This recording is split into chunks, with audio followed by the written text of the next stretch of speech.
કોલેજની વિદ્યાર્થી છૈયા દર્શનાના નમસ્કાર.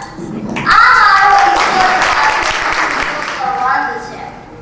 ગીતામાં ગાયું છે કે યુગે યુગે તું આવીશ, રામ થઈને કહ્યું છે કે પ્રાણ ભોગે વચન પાડીશ. મને નથી લાગતું કે તું આવી શકીશ, નથી લાગતું કે વચન પાડી શકીશ. જ્યારે કરીએ આ મોટી મોટી વાતો અને આપ્યા આ વચન, ત્યારે હતો સતયુગ, ત્રેતા કે દ્વાપર, શું થશે તારા વચનનું? આ તો છે કળિયુગ ઘડાહળ. ચલાવ્યા હશે ચક્રો અને પકડ્યા હશે ધનુષ બાણ, પણ લઈને આવીશ જો શસ્ત્રો જૂના, તો થશે તારી હાર.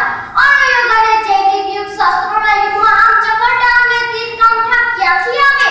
કામ બોલ, છે તારી પાસે ગ્રીપ કે ઇટાલીની બફર સ્કોપ, AK-47 કે પછી RDX? નાથ્યો હશે કાળી ના ગાજે તો જાણો સર્પોની ભીષમાં છે ભારત માતા તારી જ દેવકીની. સમાન કર્યા હશે કદાચ કંસ કે રાણ, એક બે બેહાર અહીં તો જાણો આતંકવાદી પ્રાણી છે.